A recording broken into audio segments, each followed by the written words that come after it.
Nous sommes cohérents dans nos choix budgétaires avec nos déclarations. Nous disons qu'il faut aujourd'hui assurer la sécurité de notre pays, la sécurité du continent européen, dans un moment de montée en puissance des impérialismes, dans un moment où toute la géopolitique sur laquelle s'est construite notre diplomatie, notre défense depuis des décennies a volé en éclats. Alors on aurait dû anticiper mieux ce qui s'est passé. Donald Trump avait annoncé ce qu'il fait aujourd'hui. La montée des impérialismes, elle date pas d'aujourd'hui.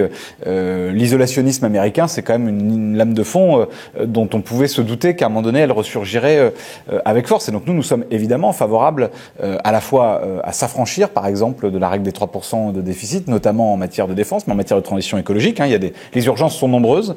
Et face à ces défis-là, la question ne peut pas être une question comptable. Et donc effectivement, c'est la raison pour laquelle nous avons proposé, lors de notre niche parlementaire avant les vacances, de taxer davantage les ultra-riches. Nous considérons qu'il y a aujourd'hui un effort d'investissement pour notre défense, pour notre souveraineté, pour notre industrie, pour nos emplois industriels, pour notre école, pour notre santé, pour notre transition écologique. Tout ça va ensemble.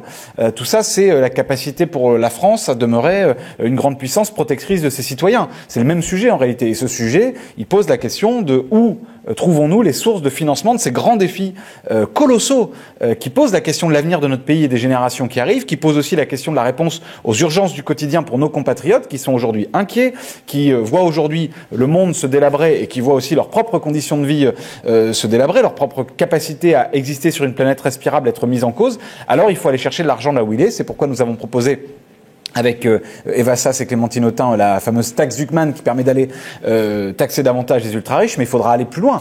Nous proposons l'instauration d'un ISF climatique, par exemple. Nous considérons aujourd'hui qu'il faut aller regarder du côté des super profits, des super dividendes. Et donc, évidemment, nous proposons, nous, sur un certain nombre de sujets, des augmentations des dépenses que nous proposons de faire supporter par celles et ceux qui en ont les moyens. C'est une question, et je termine par cela, de patriotisme aujourd'hui. On ne peut pas avoir tout le monde qui vient la main sur le cœur dire la France avec parler de la France avec des trémolos dans la voix, parler des menaces qui pèsent sur notre pays, sur le continent avec des trémolos dans la voix, et pas aller chercher concrètement les ressources qui nous permettent de faire face. Et les ressources qui nous permettent de faire face, aujourd'hui, elles ne peuvent pas reposer sur les classes moyennes et les classes populaires qui souffrent trop de la désertification des services publics, trop des injustices, des inégalités, du délabrement de notre système de soins ou notre école publique.